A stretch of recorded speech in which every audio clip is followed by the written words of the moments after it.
الحمد للہ وکفا وسلام علی عبادہ الذین اصطفى اما بعد۔ تاریخ بتاتی ہے کہ ہر صدی میں اس دھرتی پر مختلف قسم کے انقلاب رونما ہوتے رہے ہیں۔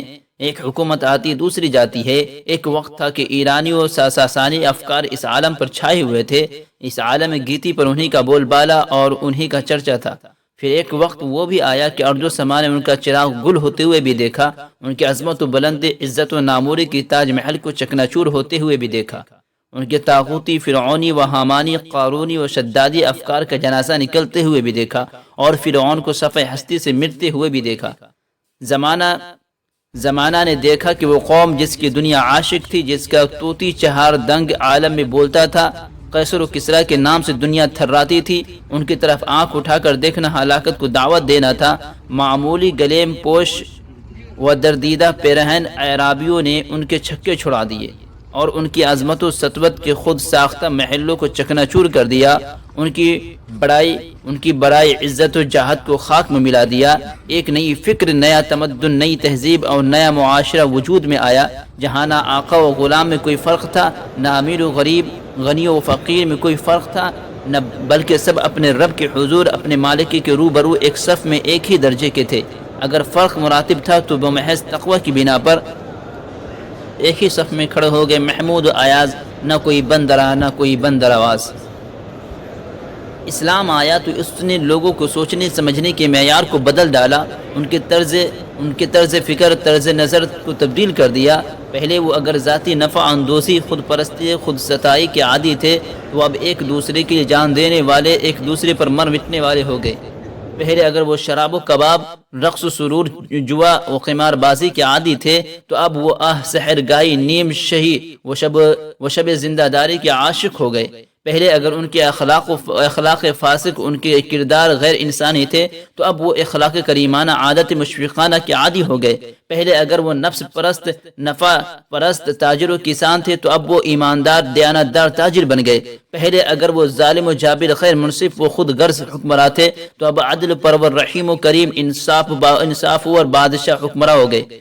غرض کہ ان کا طرز فکر کیا بدلا، ان کی دنیا بدل گئی، زمین و آسمان بدل گئے۔ زمانہ ایک نئے طرز فکر سے آشنا ہوا، وقت نے ایک نئی اور حیرت انگیز تبدیلی کا نظارہ کیا۔ لیکن وقت گزرتا گیا، صدیاں بیتی گئی، اور وہی مسلمان جس نے سپر پاور کو، طاقتوں کو گھٹنے ٹیکنے پر مجبور کر دیا تھا، ان کی عظمت و کبریائی کے کھوکھلے محلوں کو مسمار کر دیا تھا، اس نے اپنے مقصد وجود بلکہ مقصد تخلیق سے غفلت برتنی شروع کی، اور اپنے اس مشن الہی کو کنتم خیر امت اخرجت للناس تأمرون بالمعروف وتنہون عن المنکر، تم بہتر امت ہو، لوگوں کی بھلائی کا حکم کرنے کے لیے، برائی سے روکنے کے لیے پیدا کیے گئے ہو، کو ترک کر دیا اور اسے پس پش ڈال دیا، تو خود بے وقت وہ بے حیثیت ہو کر رہ گئی، خود داعینہ بن کر مدعو بن بیٹھے۔ تو دنیا کی باطل طاقتوں نے جن کا انہوں نے ہی خاتمہ کیا تھا، ان کے اندر بگاڑ پیدا کرنے کی سعی فہم کی، اور آخر وہ وقت آیا کہ انہوں نے فکری لحاظ سے بالادستی حاصل کرنے کی کوشش کی، اور ایک بڑی جماعت پر اپنا تسلط قائم، ان کے افکار و پارینہ کو بدلنے میں کامیاب ہو گئے۔ آج کیا ہم یہ نہیں دیکھتے کہ اس دور کا نوجوان مغربی تہذیب و تمدن اس کی رعنائیوں اور اس کی دل فریبیوں پر جان چھڑکتا ہے، اس میں اپنی کامیابی و کمرانی کو مضمر گردانتا ہے، اس کو اپنانے میں فخر محسوس کرتا ہے۔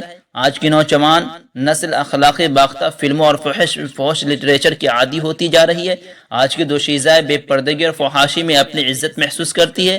یہ سب اثر مغربی جادو کا ہے، جو مشرق و مغرب ہر ایک پر چل چکا ہے۔ شاعر مشرق علامہ اقبال بہت پہلے اس کو بھانپ کر تڑپ اٹھے تھے اور کہا تھا، مشرقی تو سر دشمن کو کچل دیتے ہیں، مغربی ان کی طبیعت کو بدل دیتے ہیں۔ لہذا آج ضرورت ہے ایمان ابو بکر، یقین ابن خطاب، جذبہ عثمان، شجاعت علی کی، کہ مسلمان بیدار ہو اور اپنے اصلی مقام و مرتبہ کو پہچانے، اور مغربی تہذیب و تمدن سے دور ہٹ کر ہر شخص یہ اعلان کرنے کی جرأت کرے کہ میرے جیتے جی دین میں کوئی کمی ہو سکتا ہے۔ فکر بدل جائے، قدریں بدل جائے، اس پیغام کو دنیا میں عام کیا جائے، تو وہ دن دور نہیں کہ ایک بار پھر اسی دھرتی پر عالم اسلام لہراتا نظر آئے گا۔